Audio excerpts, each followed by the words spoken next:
Assalamualaikum warahmatullahi wabarakatuh. Perkenalkan, nama saya Iqbal Saputra dari kelas TP6A NRP 0822040015. Eh, saya dari Teknik Perwipaan Politeknik Perkapalan di Surabaya. Di sini saya akan mempresentasikan hasil dari pengerjaan jurnal penelitian yang diubah menjadi PowerPoint yang berjudul Analisis Tegangan Sistem Perwipaan Industri menggunakan Sesar 2. Lanjut tips tadi perbandingan layout dan penempatan support. Pada slide pertama yaitu ada daftar isi yang berisikan latar belakang, studi literatur, gap permasalahan, rumusan masalah, serta metodologi penelitian.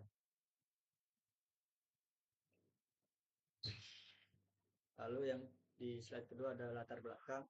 Yang pertama yaitu peran sistem perpipaan dalam industri. Yang kedua ada tantangan dan resiko sistem perpipaan. Yang ketiga ada peran analisa tegangan. Yang keempat ada faktor-faktor yang mempengaruhi tegangan. Dan yang kelima adalah tujuan penelitian.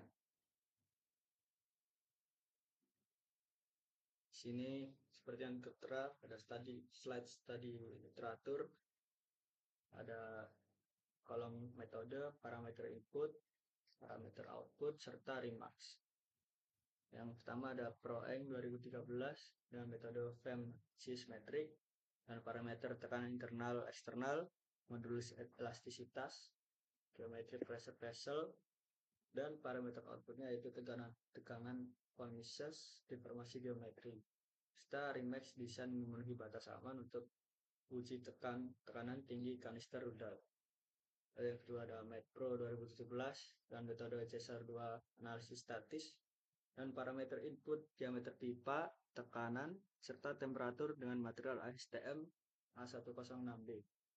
Lalu ada parameter output yaitu dengan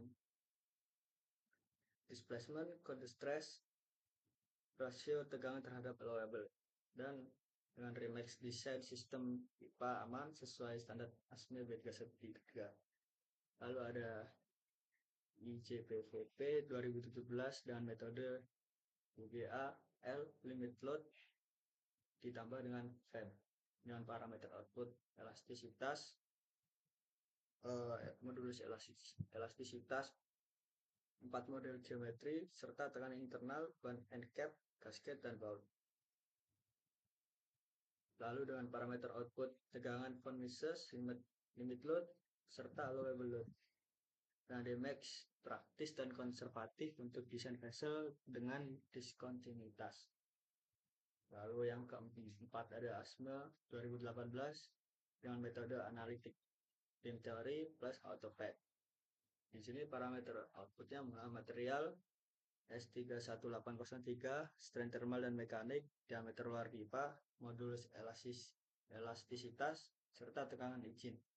Parameter output yakni panjang minimum tikungan pipa, grafik hubungan L1, L2, dan Remax-nya menggunakan efektif untuk desain fleksibilitas pipa tanpa software stress analysis kompleks. Yang kelima ada Metpro 2021 dengan metode analitis plus dari kasus dan parameter input diameter dan ketebalan pipa dan vessel, tekanan operasi, properti material, konfigurasi sambungan, dan parameter output yaitu ketebalan penguatan minimum serta tegangan sambungan. Dan pada Remax-nya yaitu metodologi sistematis sesuai ASME B313 memudahkan desain sambungan baru. Dan yang terakhir ada IPV P 2022 dengan metode LRRN partition method plus FEM.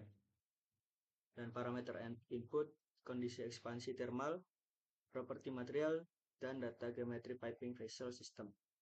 Pada parameter output, distribusi tegangan dan beban, akurasi dibanding metode lain. Dan Remax-nya itu efisien dan akurat, alternatif ringan dari metode integrasi penuh untuk sistem perpipaan thermal. Lalu kita masuk ke slide gap permasalahan yaitu yang pertama ada fokus pada sistem tertutup pabrik bukan short. Lalu yang kedua ada pendekatan stres dan displacement, kurang spesifik ke gasket ataupun flame. Dan yang ketiga ada kondisi operasi ideal dan umum, bukan pada kasus revisi desain. Next ke rumusan masalah.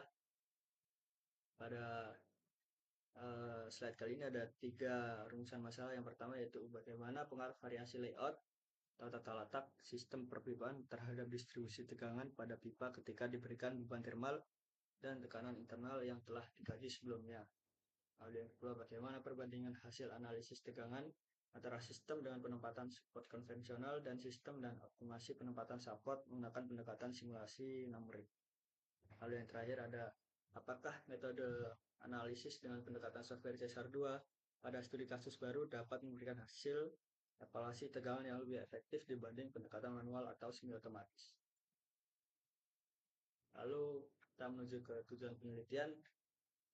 Di tujuan penelitian ini yang pertama kita mengetahui pengaruh variasi layout sistem perpipaan terhadap distribusi tegangan akibat tekanan internal dan beban termal. Lalu yang kedua, membandingkan efektivitas antara penempatan support konvensional dan hasil optimasi penempatan support dalam menurunkan tegangan berlebih. Yang ketiga, ada menerapkan metode analisis tegangan menggunakan perangkat lunak CSR2 pada studi kasus sistem perpipaan baru untuk melihat keunggulannya dalam hal efisiensi dan akurasi perhitungan. Lalu kita masuk ke slide metodologi. Ada 4 metodologi di sini, yaitu yang pertama pengumpulan data dan studi literatur. Mengumpulkan data teknis dilakukan berdasarkan studi kasus nyata sistem perpipaan industri post-res. Yang kedua ada pembuatan model sistem perpipaan berdasarkan data yang terkumpul. Model sistem perpipaan dibangun menggunakan perangkat lunak CSR2.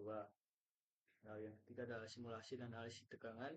Simulasi dilakukan untuk mengevaluasi distribusi tegangan, perpindahan, serta lokasi kritis akibat tekanan internal dan ekspansi termal.